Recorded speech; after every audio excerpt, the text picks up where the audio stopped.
Alors, on va passer au dernier exposé. Et Pierre Mansat est le digne héritier de son père, dont vous avez pu voir la photo tout à l'heure, Michel Mansat, à Toulouse. Et il va nous parler d'un domaine qui est en pleine évolution, là aussi, c'est l'arthroplastie de coude.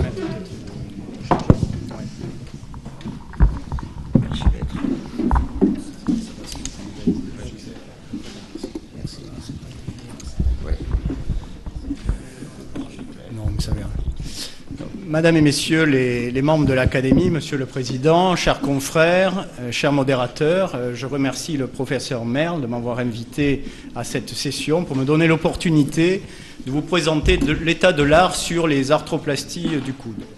Ma présentation se déroulera en 6 parties, suivant le plan suivant: historique, indication, résultat, la prothèse idéale au vu de ce qui s'est fait dans le passé, les perspectives d'avenir et une rapide conclusion. Quelques mots d'historique pour débuter. Longtemps, les destructions articulaires du coude ont été traitées par simple résection, comme le préconisait Ollier au début du siècle dernier, pour conserver la mobilité de l'articulation. Les coudes restaient cependant instables et les patients manquaient de force.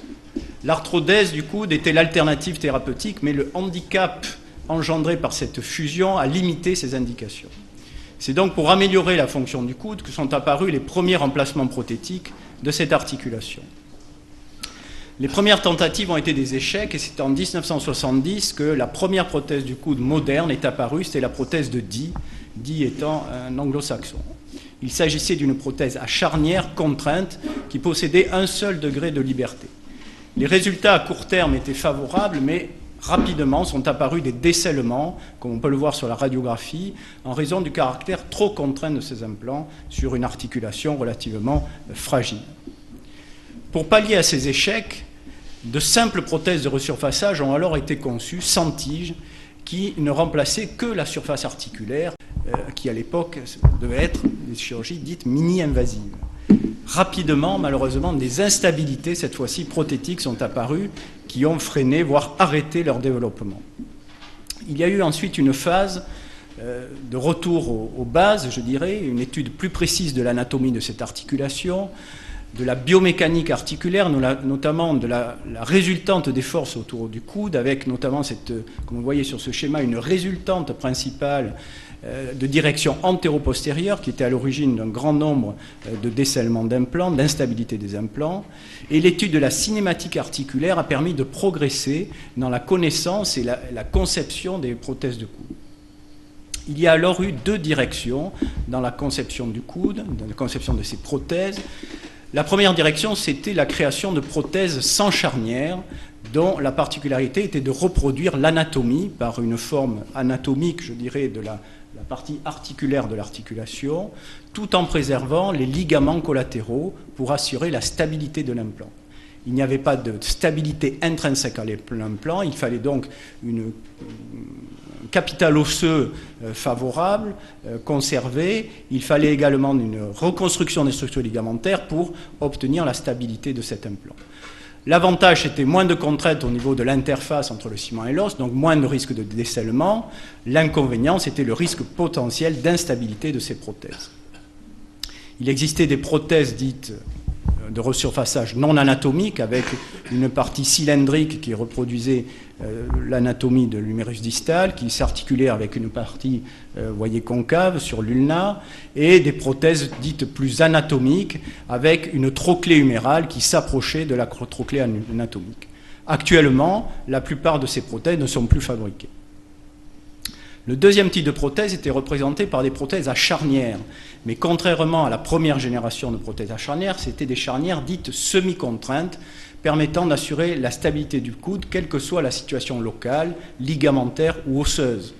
L'avantage, c'était d'assurer la stabilité, quelles que soient les conditions locales. Le risque théorique était bien sûr l'usure de cette charnière et donc le risque de décellement. Cependant, le système à charnière semi-contrainte, comme le montre cette étude biomécanique, semble reproduire le mécanisme de rotation automatique du coude lors des mouvements de flexion-extension, réduisant ainsi les contraintes au niveau de l'interface entre l'implant, le ciment et l'os, et donc diminuant ce risque potentiel de décellement. Et ici, vous voyez les courbes d'une prothèse anatomique, d'un coude normal, et ici la courbe en flexion-extension de cette charnière semi-contrainte qui, vous le voyez, reproduit à peu près ce phénomène de rotation automatique. Voici les dessins des prothèses à charnière semi-contrainte les plus utilisées. La tendance actuelle, qui reste encore à valider sur le plan clinique, sont les prothèses dites convertibles, qui permettent en fait de passer, en fonction de la situation locale, d'une prothèse dite sans charnière à une prothèse avec charnière, en rajoutant simplement une pièce au niveau du système articulaire prothétique. Quelles sont les indications des arthroplasties du coude? Elles vont dépendre bien sûr de l'importance des lésions, de l'étiologie, mais également des besoins du patient et de l'expérience du chirurgien. Comme nous l'avons vu, pendant la période des 1980 à 2000, les indications d'arthroplastie du coude concernaient dans plus de 80% des cas les patients atteints de polyarthrite rhumatoïde, avec préférentiellement dans les stades 2 et 3 des prothèses sans charnière et dans les stades les plus évolués, avec destruction articulaire, instabilité du coude, des prothèses à charnière semi-contrainte étaient le plus souvent utilisées. Le deuxième groupe, je dirais, d'étiologies sont le contexte traumatique, avec essentiellement deux groupes, les fractures donc, aiguës de l'extrémité distale de l'humérus du sujet âgé et les séquelles traumatiques avec les pseudarthroses, les arthroses post-traumatiques, les instabilités, voire l'ankylose. Dans la plupart de ces étiologies, c'est les implants à charnière qui étaient préférés. Enfin, le troisième groupe d'indications, ce sont les révisions qui ont tendance à augmenter actuellement avec l'utilisation préférentielle, là encore, des implants à charnière pour pallier les difficultés techniques liées aux lésions ligamentaires ou aux lésions osseuses, comme vous pouvez le voir sur ces différents exemples radiographiques. À Toulouse, avec une expérience sur à peu près un peu plus de 15 ans, vous voyez que la polyarthrite rhumatoïde reste encore l'indication principale dans notre expérience devant donc la traumatologie et les révisions. Cependant, les interventions de prothèse totale de coude restent peu fréquentes, comme vous pouvez le voir sur la répartition des arthroplasties dans le service universitaire de Toulouse sur une année d'activité. Que peut-on entendre de ces prothèses? Les résultats sur la douleur et la mobilité sont relativement efficaces à court terme pour toutes les prothèses correctement implantées.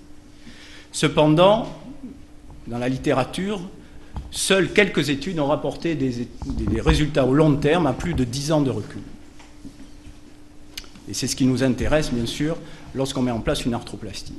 Dans la polyarthrite rhumatoïde, où la littérature est la plus abondante, dans cette étude de la Mayo Clinic à plus de 10 ans de recul, la survie à 10 ans atteint plus de 90%, donc comparable à la survie des prothèses totales de hanche mises en place pendant la même période d'activité à la Mayo Clinic.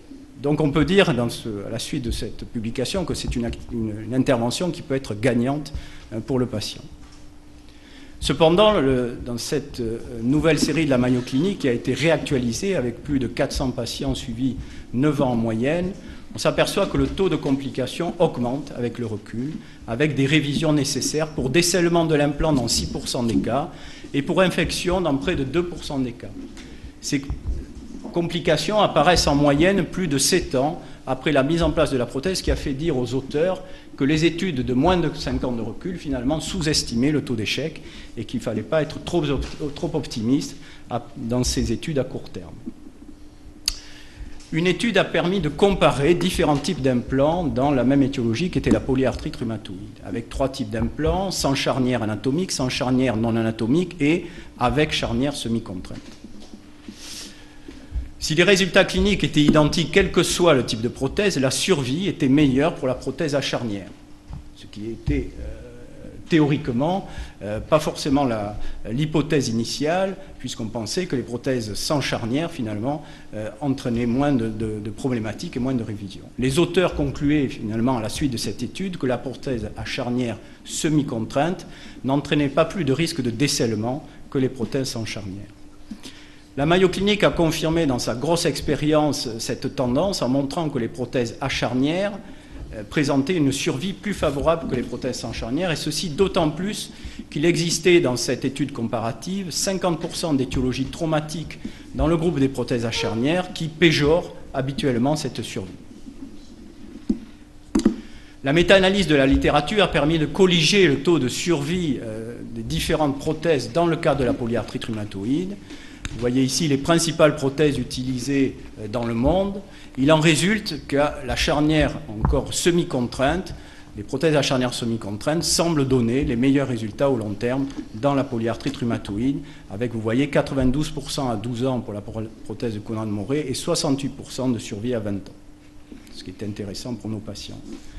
Ici, l'expérience de Toulouse sur les 100 premiers cas, avec un recul moyen de 5 ans. Au recul, sur les 100 prothèses, 94 prothèses étaient toujours en place. Et donc le taux de survie était de 98% à 5 ans et 92% à 10 ans, en considérant les décèlements aseptiques comme éléments d'échec. Dans cette série, il y avait plusieurs étiologies. La polyarthrite était prédominante, mais il y avait aussi la traumatologie ou les séquelles traumatiques et des cas de révision. Donc il semble que cette arthroplastie permette d'obtenir des résultats reproductibles en fonction des équipes. L'autre étiologie, l'autre indication qui est en train de se développer, c'est les fractures de la palette humérale du sujet âgé, sur des fractures comminutives, sur un terrain ostéoporotique, car ces prothèses permettent rapidement aux patients de retrouver une autonomie, comme vous pouvez le voir sur cette photographie en post-opératoire immédiat. La Société française d'orthopédie, la SOFCOT, a revu en 2012, dans le cadre d'une étude multicentrique, 87 patients ayant bénéficié d'une prothèse de coude dans cette indication. Les patients avaient près de 80 ans en moyenne dans cette série, avec à 3 ans de recul, c'est sûr que le recul est relativement court, mais la plupart des coudes étaient indolores et fonctionnels. Le taux de complications, cependant, n'est pas négligeable, avec près de 20% de complications et 10% de reprises avec le recul. Cependant, cette série a été comparée aux ostéosynthèses pour la même indication dans le même type de population, et 95% des patients avec une prothèse n'ont pas eu de complications versus 80% avec ostéosynthèse. Cependant, dans le cadre des arthroses post-traumatiques, qui est une autre étiologie, chez des sujets qui sont complètement différents, ce sont des sujets plus jeunes, plus actifs, qui ont souvent eu plusieurs chirurgies, on voit que la prothèse semi-contrainte montre ses limites avec une usure rapide de la charnière, d'autant plus que le sujet est jeune. 70% de survie à 15 ans, 75% d'échecs chez les patients de moins de 60 ans. Ici, vous voyez un exemple d'usure de la charnière, 8 ans après la mise en place de la prothèse, qui, dans le cas particulier, a nécessité uniquement le changement de la charnière, c'est-à-dire les paliers en polyéthylène et de l'axe, sans changer les tiges proctétiques qui n'étaient pas décédées. Les résultats publiés dans les pseudarthroses de l'humérus distal, ici encore une série de près de 100 patients avec un recul moyen de 6 ans et demi, montrent également la même tendance avec un taux de survie qui décroît rapidement avec le recul, avec simplement 65% à 10 ans. Vous voyez qu'on est loin des résultats obtenus dans la polyarthrite. Et ces résultats étaient d'autant plus péjoratifs que les patients avaient eu un nombre d'interventions préalables à l'arthroplastie plus important. Pour autant, comme vous pouvez le voir sur ce cas clinique, les prothèses, dans ces cas de pseudarthrose sur les terrains ostéoporotiques, rendent des services, rendent un service aux patients avec la récupération d'un résultat fonctionnel rapide et relativement satisfaisant. Une méta-analyse de la littérature apportant les résultats de plus de 3000 prothèses de coude a retrouvé un taux de complications de 33% pour 13% de révision. Les complications les plus fréquentes concernaient les infections, plus fréquentes qu'avec les autres arthroplasties, les problèmes de cicatrisation de la plaie chirurgicale, les décèlements et les instabilités prothétiques, notamment des prothèses sans charnière. Il s'agit donc de complications plus élevées que ce que l'on peut rencontrer avec les autres arthroplasties, la hanche, le genou ou l'épaule. En synthèse, c'est dans la polyarthrite rhumatoïde que les prothèses totales de coude donnent les meilleurs résultats avec un taux de survie plus favorable pour les prothèses à charnière semi-contraintes. En traumatologie, les résultats sont plus favorables dans les fractures récentes que pour les séquelles traumatiques et la prothèse doit être réservée aux patients les plus âgés. De ces années passées, de l'évaluation de ces résultats cliniques, peut-on définir les éléments pour, on va dire, la conception de la prothèse idéale? La prothèse totale de coude doit restaurer la fonction du coude, doit résister au temps et doit donner les résultats les plus reproductibles dans les mains de différents chirurgiens. Elle doit restaurer la fonction du coude, ce qui parfois implique la libération extensive des tissus périarticulaires, notamment dans les coudes raides. Elle doit également, après ces libérations, assurer la stabilité du coude dans ces conditions, ce qui est plutôt l'apanage, on revient aux prothèses à charnière. Les études biomécaniques ont mis en évidence le taux élevé de contraintes dirigées vers l'arrière qui a compromis la première génération de ces prothèses anatomiques. Les prothèses à tige ont montré qu'elles résistaient mieux à ces forces. Donc l'adjonction d'une tige sont un élément favorable pour la stabilité. Cependant, la tige ne suffit pas et avec le temps pouvait apparaître un décèlement avec, comme on le voit sur cette radiographie, translation postérieure de la partie articulaire et bascule antérieure de l'extrémité de la tige. Les prothèses actuelles ont bénéficié de l'adjonction d'un aileron antérieur ou d'appuis condyliens qui permettent de bloquer les rotations et de mieux résister à ces contraintes antéro-postérieures. Enfin, le rôle de la tête radiale n'est pas encore validé par les différentes expériences, avec des résultats qui restent très aléatoires dans la littérature. Théoriquement, cette tête radiale pourrait limiter les forces en valgus au niveau du coude, et protégeant théoriquement cette charnière. Enfin, la stabilité du coude est parfois compromise par les conditions locales défavorables, qu'elles soient osseuses ou ligamentaires, et on comprend bien devant ces exemples que seul un implant charnière peut permettre d'assurer la stabilité de l'articulation dans ces conditions. Alors les perspectives à venir découlent de cette expérience et des possibles améliorations des faiblesses actuelles des différents systèmes. Il existe actuellement une augmentation du choix d'implants pour essayer d'éviter finalement d'aller jusqu'à l'arthroplastie totale. Par exemple, l'hémiarthroplastie a été proposée pour les fractures très distales de l'humérus. Vous avez également des prothèses unicompartimentaires condyloradiales pour traiter qu'une partie de l'arthrose du coude, en sachant que l'arthrose du compartiment externe est la plus fréquente. On l'a vu, les prothèses convertibles, dont il faut encore valider le concept et les résultats, et des systèmes plus modulaires pour les révisions, notamment, qui permettent de mieux répondre aux différentes formes cliniques, souvent complexes. Deuxième axe d'amélioration, c'est la planification préopératoire, l'amélioration de cette planification et la reproduction de cette planification durant la chirurgie sont également des voies d'amélioration de cette technique chirurgicale, comme l'a bien montré Hubert Lenoir, un élève de Michel Chammas à Montpellier, dans sa thèse il y a 2 ans. Cette amélioration peut déboucher sur le développement de la chirurgie assistée par ordinateur pour déterminer de manière précise l'axe de flexion en utilisant les repères osseux et la planification préopératoire et en essayant de guider finalement l'introduction de nos implants par l'ordinateur. Enfin, le dernier point qui semble essentiel sur les prothèses à charnière, c'est d'améliorer celles-ci pour une meilleure résistance aux contraintes avec le temps. Cela passe par une optimisation du dessin de la charnière, une modification du polyéthylène, voire la recherche de matériaux alternatifs à cette charnière, tels par exemple le pyrocarbone ou la céramique. Donc en conclusion, je dirais que les prothèses totales du coude donnent actuellement des résultats globalement satisfaisants. Si les résultats sont reproductibles, le taux de complications reste malgré tout supérieur aux autres arthroplasties. Il faut en tenir compte lors de nos indications. La sélection du patient, le choix des indications ainsi que l'expérience du chirurgien sont un prérequis au succès. Enfin, le futur reste un compromis toujours entre l'expérience du passé avec de nouvelles idées qui doivent être validées par les données expérimentales et par la recherche clinique. Voilà, je vous remercie. Merci. À présent, le commentaire de Michel Chammas, qui est chef de service à Montpellier. Le Sud est bien représenté, là. Monsieur le... Ah oui.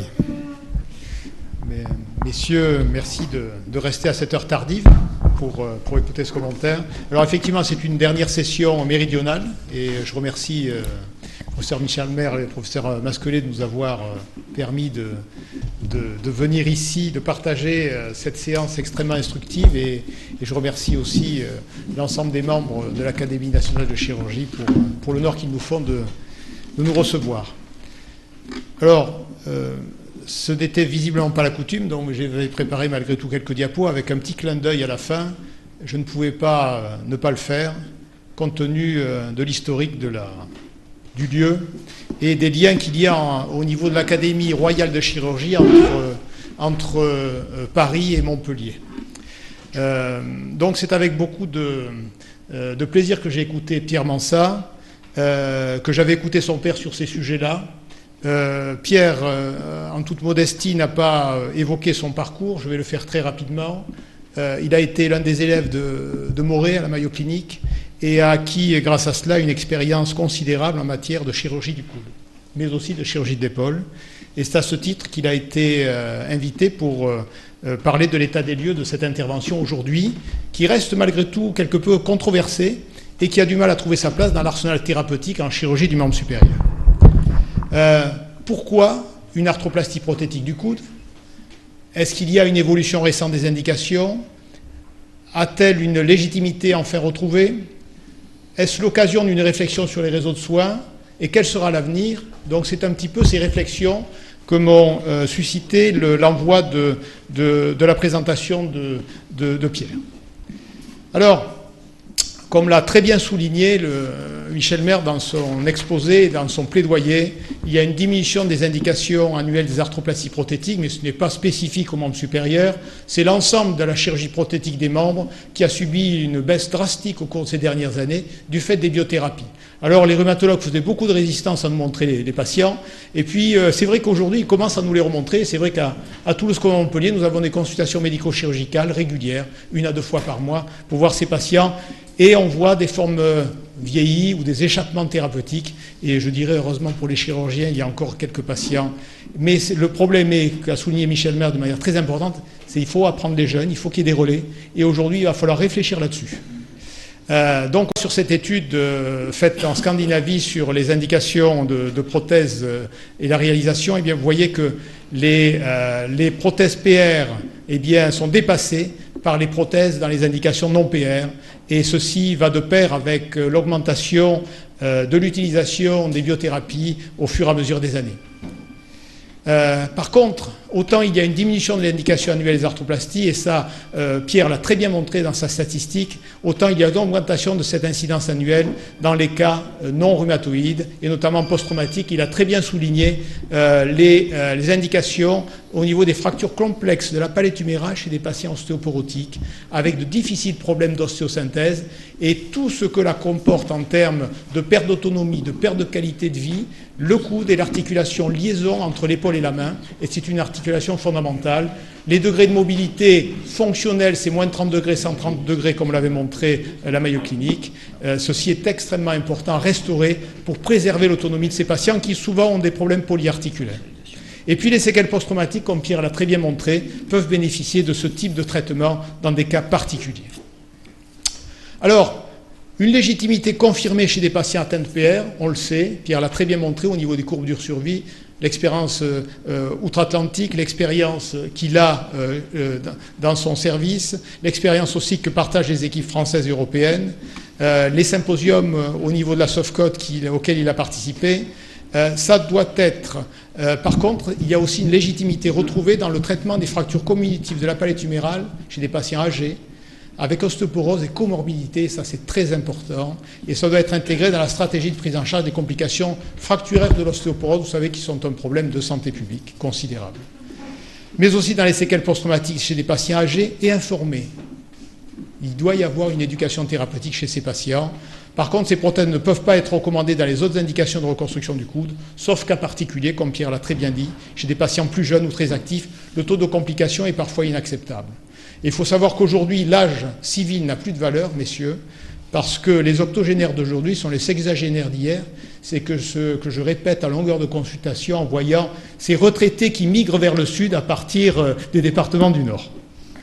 Donc nous sommes confrontés à une suractivité de ces retraités. L'occasion est donnée aussi, en examinant les résultats de ces prothèses de coude, quant à une réflexion sur le réseau de soins.